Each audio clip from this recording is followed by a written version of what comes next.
Salut tout le monde, c'est Stachi41. Alors aujourd'hui on se rejoint pour un petit HPI. Pour la demande d'un abonné. Donc je vais transformer ce petit HPI en 4x4 solide et fiable.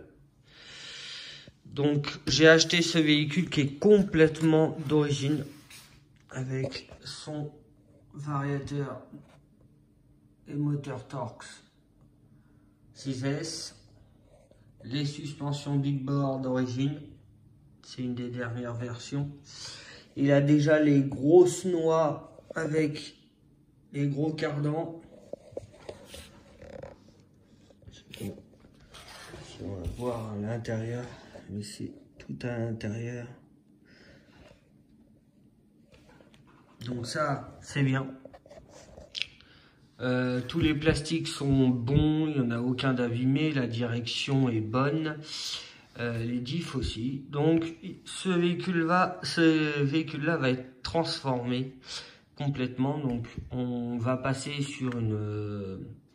je vais enlever cette boîte-là car elle est un peu usée et je vais passer sur une boîte la même mais neuve, avec tout l'intérieur neuf, avec un diff central. Donc la boîte la voici. Vous voyez, il me manque juste un petit pignon à l'intérieur. Je ne sais pas si je vais pouvoir la démonter avec une main. Voilà. Voilà, le diff central, c'est ça. Alors en sachant, ce qui est bien chez Traxxas, c'est on ouvre la boîte, il y a une option diff central, on le met à la place de l'axe qui est fixe en bas avec un pignon. Et on passe sur un diff central. Sauf que sur ces boîtes-là, on ne peut pas juste changer l'axe, mettre un diff avec la petite couronne qui est là. Voilà. Non, il faut tout changer. Donc il faut racheter tout l'intérieur d'une boîte 5SC Flux parce que la boîte complète avec le diff dedans, on n'arrive plus à les trouver complètes. Donc il faut récupérer toutes les pièces HPI, pièce par pièce avec les références, pour se refabriquer une boîte de diff central. Donc voilà, donc il sera équipé d'un diff central avec un corps en alu, vous avez vu. Après tout le reste à l'intérieur reste en métal, toute la pignonnerie est en métal. Dessus je vais changer le châssis, on va passer sur un châssis long. Là ça on a un empattement court, donc on va passer sur un châssis long. On va gagner 4 cm. Ça sera un kit Alza Racing de 5 mm en 70-45. Donc le châssis ne bougera plus. Dessus, je vais laisser la boîte d'origine. Elle est grosse, mais ça ne change rien à la conduite. Il n'y a pas beaucoup de poids, c'est que du plastique et un récepteur, un servo. Le servo d'origine, je vais le changer. Je vais passer sur un 20 kg ou un 25 kg. Les suspensions, on va rester sur ça. Comme suspension, elles sont très bien. La direction, elle est d'origine, mais on va la passer en alu violet car il veut des options violettes dessus. Donc on va passer sur une direction en alu, mais il sera livré quand même avec la direction d'origine. Derrière, on va enlever tout le système. Tout ce système-là est de l'autre côté, comme ça on va pouvoir les récupérer pour devant, au cas où qu'on casse, parce qu'on reste en plastique devant. Et derrière, on va passer sur une pièce en alu fixe. Donc elle partira de là jusqu'à là, elle sera fixe. Donc il n'y aura plus ce problème de barre derrière, celle-là. Comme ça, en même temps, on les récupère et on met en pièces pour l'avant. Voilà, tout le système qui est là, plus la barre, pourra s'en servir pour l'avant.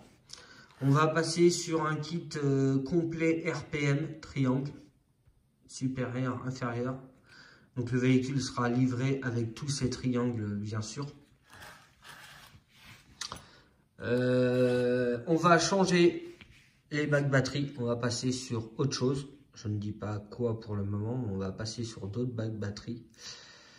Qu'est-ce qu'on va passer aussi?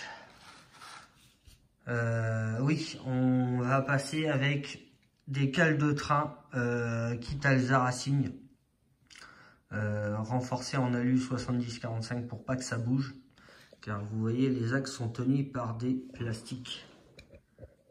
Des petites pattes en plastique. Et ça au bout d'un moment, ça tient plus. Donc les axes, ils se barrent comme en haut.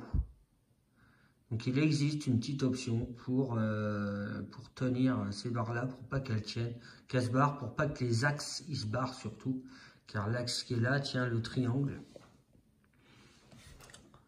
On va rester soit sur des tourelles en plastique ou soit sur des tourelles en aluminium. Après, moi sur mes HPI, j'ai toujours mis des tourelles en aluminium, j'ai jamais eu de problème.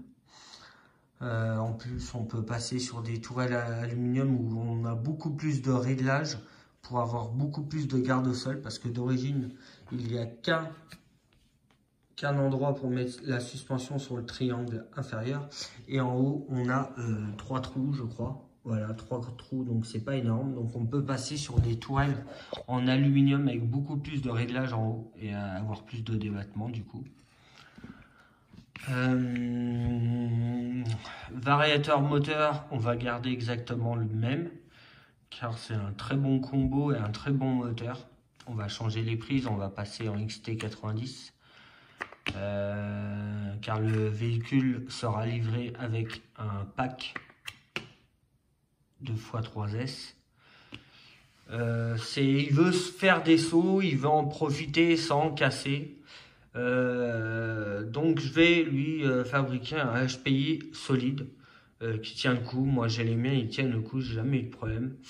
On va aussi changer les couronnes de différentiel. On va passer sur des couronnes de différentiel du EC5, donc avec une pignerie beaucoup plus grosse, beaucoup plus fiable. On va passer sur des roulements, je pense, céramique avant, arrière, en sortie de diff, parce que souvent c'est eux qui claquent. Là, je pense qu'on va rester sur des roulements d'origine. Alors, c'est pas ici qu'il y a beaucoup de problèmes, c'est beaucoup sorti de différentiel central et sur les côtés. Dessus, on va passer sur une carrosserie incassable parce que là, on est sur un empattement court, donc on va passer sur un empattement long, donc le XL Flux. Donc, on va passer sur une carrosserie incassable de XL Flux, pas de Flux tout court. Qu'est-ce qu'on va faire dessus en plus? Bah rien. En dessous aussi, on va pouvoir mettre une protection. Attendez. On va passer sur... Voilà, il est bien placé là. On va mettre... Alors ici, il existe en option chez RPM ou même en plastique d'origine ou même en alu. Il existe une plaque qui se met en dessous. Donc quand on va passer en XL Flux, faudra voir quelle plaque on peut mettre dessus. Mais c'est tout à fait faisable. Ce qui est bien avec une boîte, c'est que même s'il y a des graviers qui se baladent ici, ça a très peu de risque quand même de remonter là-haut. Qu'avec le kit Alzacine, tu as le diff complètement qui est au milieu là. Donc là, les cailloux, ils aiment bien s'y mettre. Et puis souvent, on casse les couronnes. J'ai déjà cassé 2-3 dents sur une couronne à cause des cailloux. On va passer sur des noix, je ne veux pas dire renforcées, mais j'ai des noix en aluminium de Revo, option Revo 1. Voilà. Après, les plaques sont déjà violettes, les petites cales sont déjà violettes. Donc là-dessus, on n'aura pas de problème. Ça bougera pas. Toutes les vis vont être changées bien sûr, hein, parce que là c'est que du cruciforme, donc on va passer sur des têtes BTR pour une meilleure facilité de démontage, car le cruciforme ça ne reste pas fiable et ça reste des vis en plastique, donc je ne suis pas trop fan. Et c'est pour faire un véhicule qui tient la route, donc je compte lui changer toute la visserie complète. Dessus, pour les roues, je ne sais pas encore qu'est-ce que je vais mettre dessus.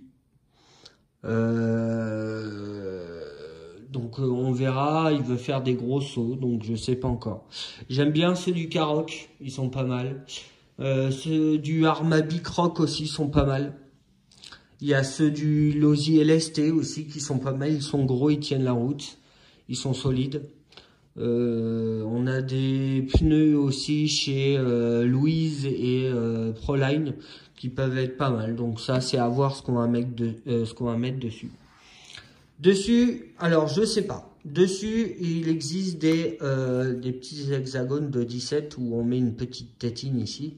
L'hexagone vient par-dessus, on met notre roue et c'est genre un écrou de 8, je crois, ou de 7. C'est un écrou de 7 avec une rondelle qui vient serrer la roue. Donc on a soit ça, ou soit directement on vient mettre un moyeu en hexagone de 17 avec un centreur. C'est important de mettre un centreur, c'est une option. Mais il faut en mettre un parce que souvent l'hexagone le moyeu de 17, au bout d'un moment, on prend du jeu et ça fait ça. Et comme la roue est fixée au moyeu, bah, la roue a fait ça, elle est voilée. Donc soit ça. Après, moi j'ai monté sur plusieurs de mes HP avec des moyeux de 24 ou alors des moyeux de 17. Le centreur aide beaucoup pour pas que ça voile du coup. Et j'ai aussi un HPI monté avec des petits axes avec des hexagones de 17 plats, comme je vous ai expliqué. Ça ne bouge pas. Ils n'ont pas bougé sur l'autre HPI, ça n'a pas bougé. Donc, d'un côté, est-ce qu'ils sont bien ou de l'autre côté, ils sont pas bien? Ou alors j'ai de la chance avec les hexagones que j'ai mis et que ça bouge pas. Mais je n'ai pas de problème. Et pourtant, je roule avec des grosses roues HPI. Les grosses en option chromées avec les gros pneus, donc beaucoup de force quand même sur les hexagones et ça ne bouge pas. Donc est-ce que c'est fiable ou c'est pas fiable? Je ne peux pas répondre à cette question. Beaucoup de personnes sont déçues de ces petits hexagones de 17 fixés avec un écrou de 17, un boulon de 17.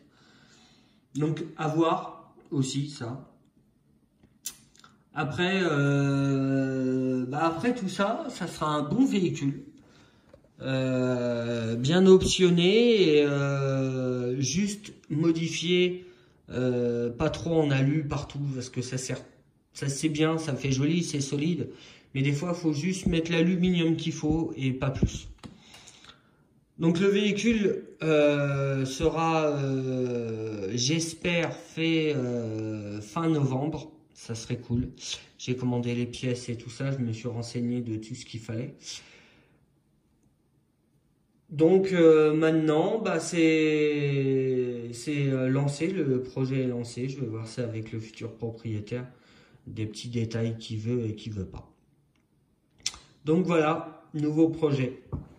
Bon, sur ce les gars, je vous laisse. Je vous dis bientôt et portez-vous bien. Ciao.